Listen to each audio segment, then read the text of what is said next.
Well, I mean, you say a rough night at the office, but really, if you wanted to script an epic homecoming, taking some damage and then coming back and pulling it off, how are we feeling right now?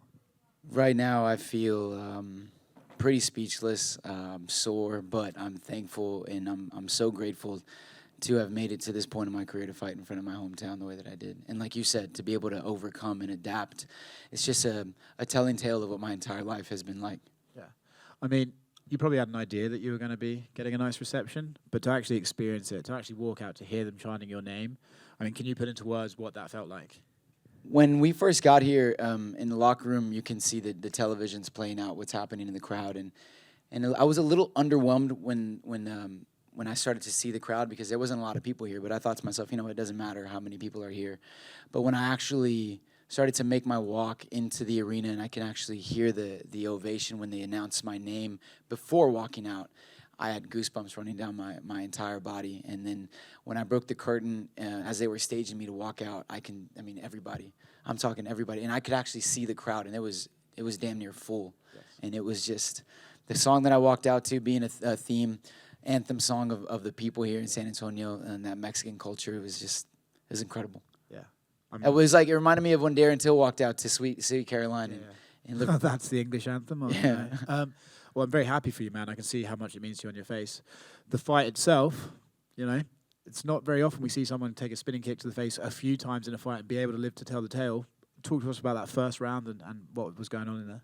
I need to do some self-reflection because for some reason, ever since the Contender Series fight, my first round, they're a little bit slow. And that's not the kind of guy that I am. When I do sparring and stuff and training, I'm able to get my wheels turning into third gear pretty quickly. So I need to get that together because I'm taking unnecessary damage. I'm an evasive fighter, and I feel like it's not showing quite yet. So, Daniel had power, and usually I take that first shot and I kind of shake it off because I got a good shit on me. But damn, that guy can stick. He had a hammer on him. So I was telling my coaches there was a brief moment there when he landed one of those shots that I thought to myself, hey, I'm just going to go down swinging and, we'll pick up the pieces after. But I felt my legs get back under me, and I decided just to use my lateral movement to get away from danger. Yeah. I don't know if you can really sort of think it through in there, but obviously he's throwing everything he has to try and finish that fight.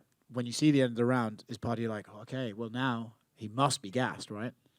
Yes, and yes and no, because yes, I know that he was for sure putting a lot of energy out into getting that finish. However, maybe in between the first and second, because he had me so hurt, he's like, you know what, I just got to keep this going a little longer.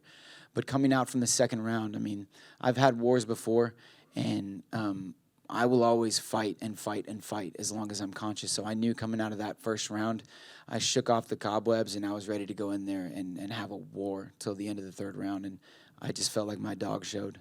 Yeah, and last one from me. You did get the finish, but it took a while, right? Like you were hitting him, and it was just enough to sort of keep it going. Oh, yeah.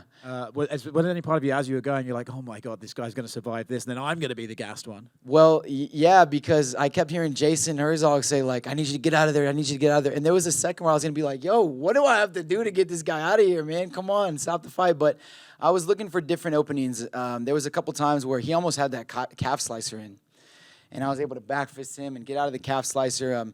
I threw a couple downward elbows. I threw one, and Jason was like, hey, don't do that. So I put a little arch on it. I was looking for body elbows, looking to hit him in the legs, anywhere just to soften and pepper him up as long as I needed to until I could get that finish. Thank you, sir.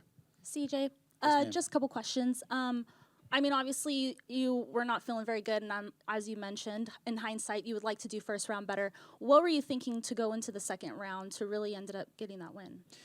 In the second round, whenever the fight gets that bad, I kind of take myself out of the driver's seat and I let my coaches be my guides.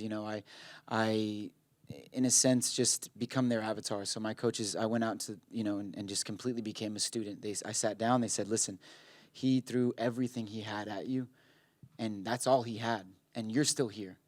So when you go out there, start touching him again, stop giving him so much range to throw those crazy punches, close the distance on him, and start fighting your fight.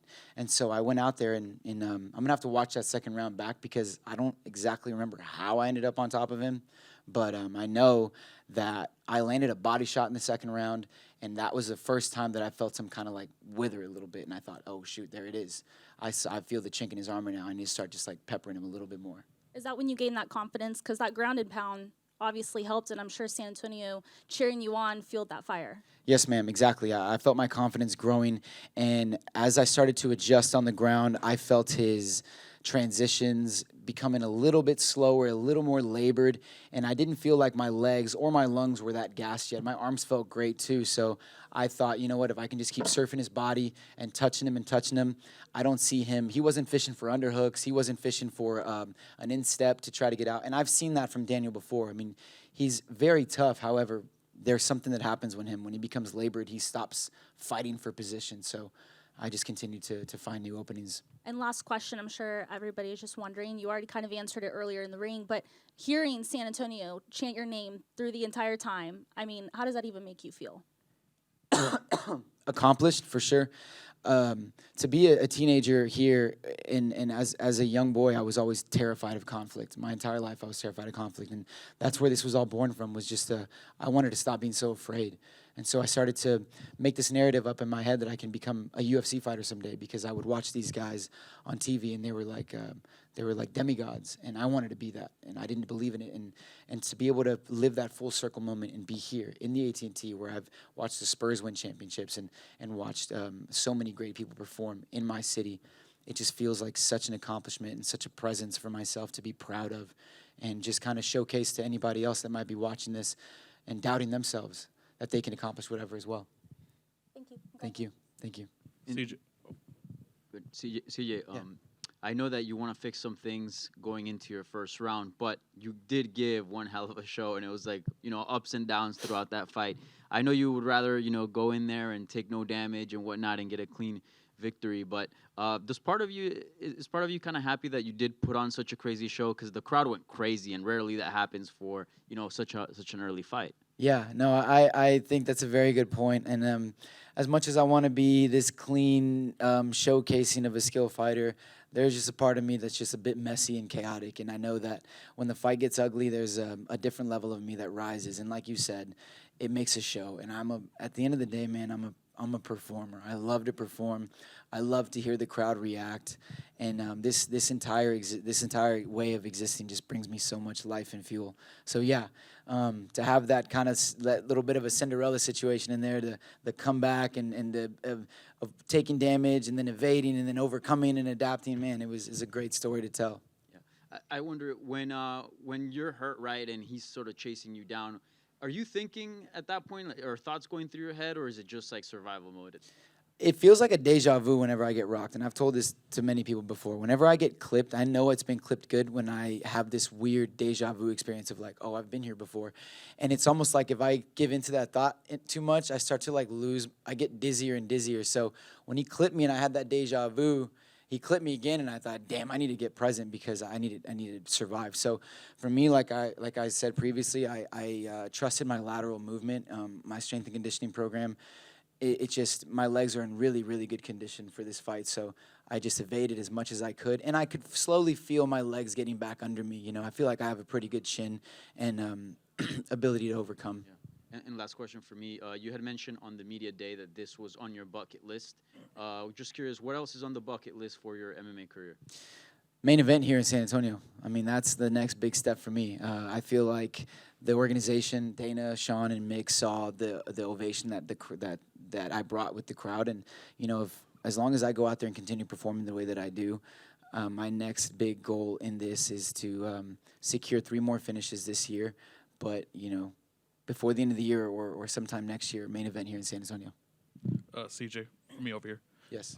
With guys like yourself, Zach Borrego, Alex Hernandez, what do you think about the San Antonio MMA scene? I feel like it's underrated, because you have like ATT, AKA, you've got the Denver gyms, and they get so much clout and so much recognition because you got these big names in there, a bunch of top 10 guys in there. And, I've trained with Team Alpha Male, I've trained with Factory X, and don't get me wrong, they're great gyms. But for me, it's always been about having my coach, Pete Spratt. and having the relationship that we have, he's like my second father. So as long as I have the trust in him, I've never needed anything else. Now, don't get me wrong, I'll cross-train, but here in San Antonio, we're also starting to embrace each other more. I think that for a while here in the city, it was very much segregated almost. It was like factions, like don't go to this gym if you go to this gym. But I feel like there's a brotherhood and camaraderie because we all want the same thing. And even though we may face each other eventually, right now we're all going towards the same thing. So I think that you're going to see, along with myself, other guys like Alex Hernandez and Zach Borrego start to rise up to the occasion more and more. And I mean, this city there's a bunch of dogs out here, man. There's everybody in here likes to scrap. So you guys will see more guys on the roster from San Antonio. I got one more for you. Sure. You came out to El Rey. How hard of a decision was that, if even hard at all? So it was between that one and Tragos Amargos by Ramon Ayala. So whenever I'm out at bars or fiesta or any events, those songs, or a Selena song, when this come on, I mean, I'm talking the entire crowd goes crazy. So I was watching the Narcos with my brother a few weeks ago, and there's an episode where Young Chapo was at a party, and this big drug dealer in there is screaming the lyrics to that song. And I actually never translated the lyrics in my head. So I looked up the lyrics, and I was like, okay, that's the one. Yeah. For sure. My grandma's favorite song. Bro. Yeah, bro, mine too. Cheers, bro. Thank you, brother. Hey, CJ, so from one San Antonio boy to another, man, incredible I see the phone fight. case, dog. Incredible fight. Hey, listen, from Vicente Fernandez, the Rocky S-type comeback, where does this rank in your favorite fights, bouts, and finishes? I mean, it's leaps and bounds above anything else I've ever done in my career. Amateur, pro, UFC, regional, boxing, anything. This is just, and no matter where my career goes, no matter where it takes me, whether I become champion or not, whether I go on to fight at MSG again or O2 Arena or freaking anywhere, Saitama Arena, it doesn't matter where. Fighting here in San Antonio tonight, this is like the Super Bowl of my life. This is something that I will cherish for the rest of my life tonight. And I was as present as I could possibly be and just overwhelmed with emotion. Yeah, you mentioned the next bucket list item is main event here in San Antonio. Do you have a name you're looking at maybe possibly in the future that you think might be up there when you want to come back? Man, my dream fight in this division is Kai Kara France. I mean, I love that dude. I love it. I love the way he fights. I love his energy. So if I could write this story myself, it'd be cool to see Kai here in San Antonio someday, Yeah, perfect. Congrats, man. Thank you, my friend. CJ over here. Talk about having your Laredo family here, your uncles, Louis, Lalo, cousins, Jackie's here, your whole family's here. Of course. So, ever since I was a child, you know how the Mexican family culture is. I've been so closely, it's just tight-knit.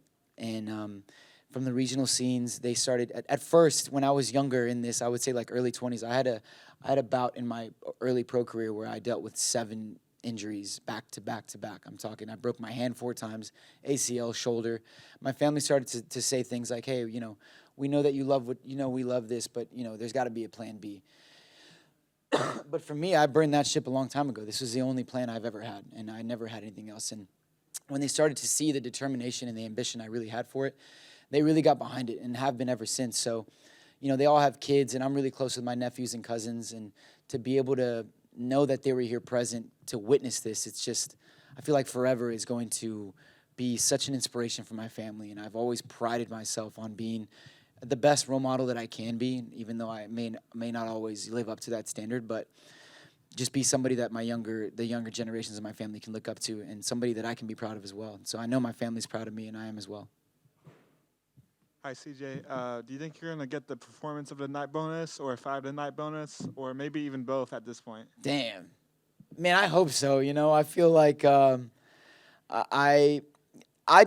went out there and I was free in my body tonight. I expressed myself, and that is who I am. I was very, very raw in my expression of violence tonight. And if it brings me a bonus, then, I'm going to go blow it on a Rolex. and then figure out what I'm going to do for rent next month. Well, I don't know. But scotch and soda ain't cheap, you know what I'm saying? And as a victorious hometown here, how do you even begin to plan to celebrate for tonight with your friends and family? We got a really cool after party at 1902 downtown, so that's going to be the start of it, and I'm actually doing a post-fight celebration with one of the ringside doctors, and then, you know, I know that my family's gonna want to do something tomorrow, and I mean, I've talked to my coaches. I'm like, hey man, if I win this fight, we're gonna need to ground me quicker because sometimes I'll freaking put on 20 pounds in between fights. So I need to have my little cake, you know, have my cerveza or two for a week or whatever, and just bring it right back down and humble myself and get right back into training because there's a lot of improvements I need to make. There's some dogs out here in this division. Awesome. Congrats on the win. Thank you, sir.